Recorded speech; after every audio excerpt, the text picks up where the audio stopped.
Hello, Christina here today, and today I want to talk to you about something that's quite serious. It's about failing to save a loved one. And there are a lot of you that are in this situation, and I was in this situation with a friend. I've been in this situation more than once. Let me start, I'm not a first responder. I'm not in the healthcare business. I am an artist and a designer and realtor, and I don't have to save anybody as part of my job. But in life, depending on the situation you find yourself in, you may come across a situation where you've tried very hard to save someone. And if you've been lucky and it's worked, I'm so happy for you. So I've had both experiences in my life. I saved someone. I saved my younger brother when we were kids. They're all young. I'm the oldest of 7 children, and one of my little brothers fell off a dock in a lake when we were fishing. There weren't any adults around, and I was able to save him, and that was a very gratifying experience. I've had a few other experiences where I've been able to contribute to someone living and when they could have not lived, and that's been very important to me. But today I'm going to talk about the time it didn't work and I was not able to save my friend. And about 10 years ago, I was having dinner with some friends. They'd been friends for 20 years. And my friends had a beautiful dinner and candlelight, and we were eating and laughing. And the husband, it was a husband and wife, the husband choked on a piece of steak, and despite my efforts with the Heimlich maneuver, I think it's now called abdominal thrust, it's changed, but 10 years ago it's called the Heimlich maneuver, he died. And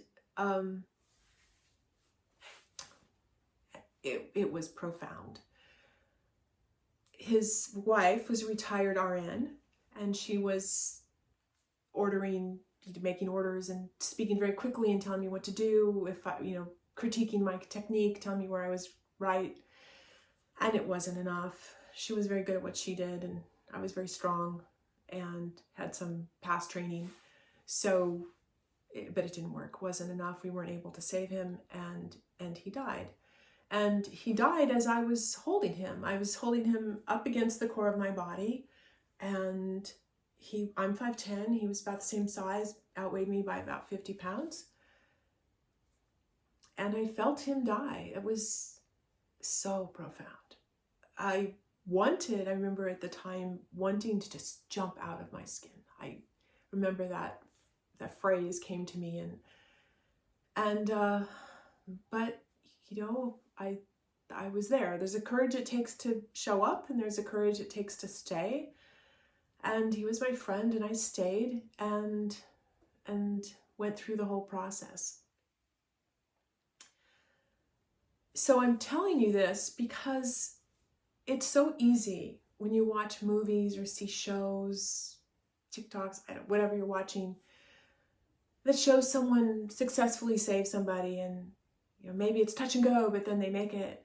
And I'm not talking about, again, first responders or medical professionals. I'm talking about ordinary people like me who have taken a first aid class now and then and just have not been successful.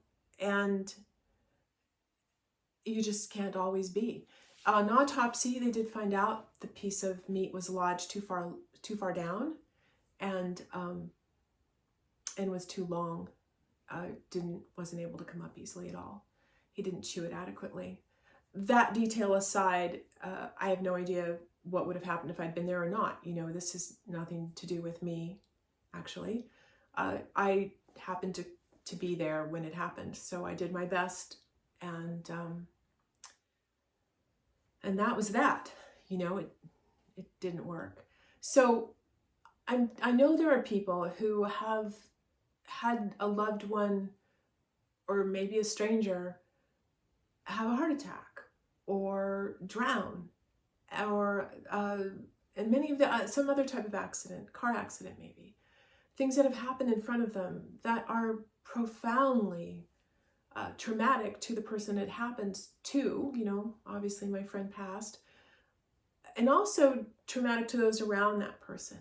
But the thing I know about trauma is that the type of trauma that happens is one kind of pain, and the reaction to that trauma by the people around at the time, the witnesses or the people that have heard about it and want to talk about it, that can be another kind of trauma.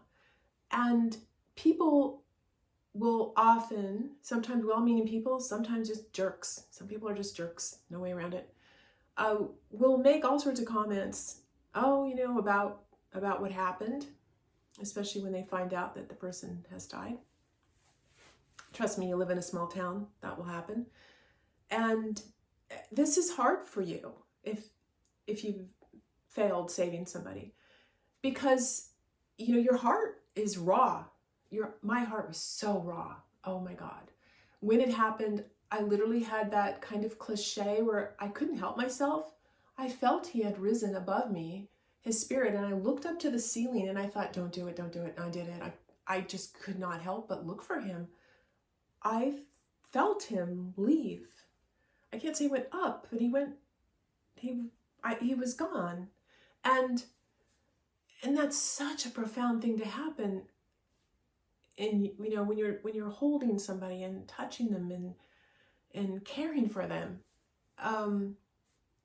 and here you are with nothing, and oftentimes, because you're not a first responder, you don't have a crew of people that can pat you on the back, or I don't know, can talk to you about this. You don't have people in your life, in your web of your connections that, hey, this is where we debrief on these kinds of experiences. You go home and have a cup of tea or a glass of wine or whatever you do. It's not the same. And for a year, I would randomly cry just at the oddest times. And but I did, went to a sweat lodge and I meditated and I did all the kind of self-care things that I've done, and I feel profoundly grateful for the experience, because if I hadn't been there and it had been his wife alone when he had died from choking, she might have felt very differently about it. I don't know what she really felt, but she might have. I remember her saying, Christina's so strong. She was telling the police, the firemen, I knew if she couldn't do it, I couldn't have done it. So I know that, my presence gave her comfort, and it did give me this profound sense of life that I had just had this feeling like, oh my gosh, look how fast your life has gone, Christina. So fast. Look how fast it will continue to go into the future, and live as fully as you can. And all of those things coming into your mind, I don't even know where my mind was. It was just kind of felt like my consciousness had sort of expanded beyond my body and sort of filled that room. I don't know if that's a good thing or not. It was what it was. But I also know if you have it in your life to save people, maybe you're just that person. I am the oldest of 7 children. Granted, I'm in my 60s. It's been a long time since I was a child, but that's a very formative thing. And the 7 of us were born within 10 years. My father went on to have other children as well, but in the direct family I was in, there was 7. And I was taking care of children from, age of 3, I think, 3 or 4 years old. I was put in charge of my siblings all the time. And, you're 1 year older than this person, watch out, watch her. And so that's what happens sometimes. So, and I was a naturally conscientious child. I'm a conscientious adult. I was a conscientious child, and I took that charge seriously. And so, I was a lifeguard when I was a teenager. It's a natural thing to do when you're used to protecting people. I worked at a local pool, and then I taught skiing in the winter time. It was at a resort. And that's another profession where you're watching out for people, keeping them safe in different kinds of conditions and with different kinds of abilities. And yet nothing prepared me for losing my friend the way that I lost him. And I know that people have contacted me in the past about this. I left a comment on something once and someone contacted me, and the grief that was in this man's letters to me was so profound. And I know there are others of you out there who have tried your best to save a friend or loved one or a stranger, and you have failed. And I want you to know that this is not uncommon. You do your best, and sometimes I can't tell you if it's meant to be or not. I don't know I'm not going to give you any platitudes about that. I can say that you are a beautiful person, and you are loved, and you acted in such great love. I know what that's like, because I remember it as a decision. You know, when my friend was dying, I was like, I just wanted to run away, and I was like, consciously remembered, no, this is what you do. You stay with someone, and you are this.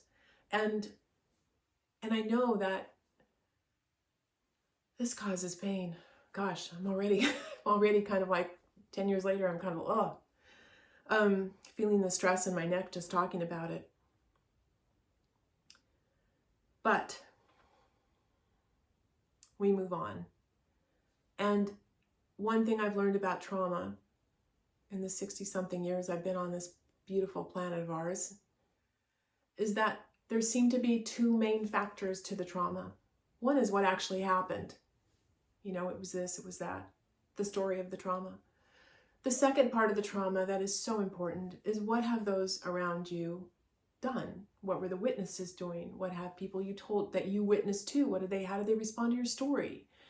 Did they listen openly? Did they give you advice, especially unasked for advice? Did they shut you down because they want to be positive, you know? Ugh, sorry, I did the air quotes. Oh, I did it again. Ugh, it's a boomer thing. I'll hold my arms and not do it again. So I just want you to know that you are loved, and you did the very best you could. And this is part of life. We don't always succeed, and it can be very profound.